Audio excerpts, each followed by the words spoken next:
श्री गीता में कहा है, कर्म इंद्रियाणि संयम्य या आस्ते मनसा स्मरन् इंद्रियार्थान विमूढ़ात्मा मिथ्याचारः स उच्यते। ऐसे व्यक्तियों के बारे में कहा गया है जो बहुत अधिक सोचते हैं। उनके मन के बारे में कहा है कि उनका मन मिथ्या भ्रमण किया करता है। कहीं यहाँ चला गया, कहीं वहाँ चला गया, कहीं भविष्य की चिंताओं में डूब गया। इस प्रकार से वे झूठा भ्रमण किया करते हैं। इस भ्रमण से कुछ मिलने वाला नहीं है, कुछ प्राप्ति होने वाली नहीं है। केवल और केवल कल्पनाओं में भ्रमण किया करते हैं। जिस प्रकार से व्यक्ति सो जाने पर स्वप्न देखता है, स्वप्न में कोई अच्छी वस्तु मिल गई तो खुश हो गया और कुछ बुरा उसके साथ हुआ तो स्वप्न में ही दुखी हो गया। लेकिन जब आँख खुली तो उस स्वप्न से उसका कोई लेना देना नहीं है और बड़ा सुख की अनुभूति करता है कि हमें जो स्वप्न में दुख मिला वो तो हमारा था ही नहीं। इसी प्रकार से जो कल्पनाओं के महल बनाया करते हैं और कल्पनाओं के महल बनाना और कल्पनाओं में ही महल को तोड़ देना, इसी से सुख की और दुख की अनुभूति करना। लेकिन जब ज्ञान होता है, श्री गीता में क्या कहा है कि ऐसे व्यक्ति मूढ़ हैं, अज्ञानी हैं। तो जब ज्ञान होता है, उस अज्ञान से बाहर आता है, तब उसे पता चलता है कि जो हम दिन रात सोचते रहते थे वो तो व्यर्थ ही था, वो तो किसी काम का नहीं था।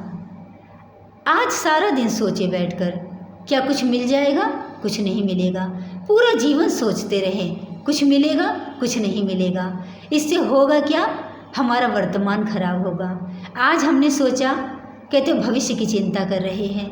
भविष्य की चिंता करने से क्या होता है? भविष्य की चिंता कर रहे हैं, आज चिंता की, पूरा वर्तमान खराब कर दिया क्योंकि कोई कर्म नहीं किया। इस प्रकार से कल भी चिंता करेंगे, परसों भी करेंगे और आने वाले दिनों को भी नष्ट कर लेंगे, जिससे पूरा जीवन ही नष्ट हो जाता है। तो हमें करना क्या चाहिए जिससे अधिक सोचने से बच सकें? सबसे पहले हमें ये जानना चाहिए कि हम सोच क्या रहे हैं। कोई निरर्थक बात सोच रहे हैं कि सार्थक है? अगर निरर्थक बात सोच रहे हैं तो वो हमें सोचनी ही नहीं है, उससे हमें कुछ मिलना नहीं है। तो हम जब भी सोचने बैठे, हमारे मन में कोई विचार आने लगे, कोई निरर्थक बात आने लगे, तो इस बात का स्मरण रखें कि इस निरर्थक बात से हमें कुछ नहीं मिलना है, इसलिए हमको इसको सोचना ही नहीं है और अपने मन को किसी अन्य कार्य में लगा देना है। कुछ न लगा सके तो भगवान का नाम जपने लगे या कहीं और कोई कार्य करने लगे, कुछ पढ़ने लग जाए। इस प्रकार से मन को उस जगह से हटाकर दूसरी जगह पे ले जाना है, ऐसा अभ्यास करना है। अगर हम कोई भविष्य की चिंता कर रहे हैं, कोई सार्थक चिंता है, भविष्य की चिंता है, तो भी हमें इस बात को याद रखना है कि हम चिंता करते रहेंगे तो उस वस्तु की प्राप्ति कभी नहीं कर पाएंगे। जैसे हम कहीं जाना है हमें, तो हम यहाँ से चलना प्रारंभ कर देंगे तो कभी ना कभी पहुँच जाएंगे। लेकिन यहाँ बैठे बैठे सोचते रहेंगे कि हमें वहाँ जाना है, जाना है, जाना है। इस प्रकार से तो महीने भर सोचते रहो, कभी नहीं पहुँच पाएंगे। तो हमें ये सोचना है, याद रखना है कि जो भविष्य की योजनाएं बना के रखी हैं उनके लिए कर्म करें, वर्तमान में कर्म करें और सोचना छोड़ दें, क्योंकि सोचने से हमें कुछ प्राप्त होने वाला नहीं है। जैसे मन में हमारे विचार आए, सोच आए, हम उसको हटा दें और इस प्रकार ये अभ्यास करते रहें कि इनसे हमें कुछ नहीं मिलना है। एक वाक्य मन में बैठा लें कि हमें इससे कुछ नहीं मिलना है और वैसे ही सोचना को, जो सोच आ रही है मन में, उसको रोक दें।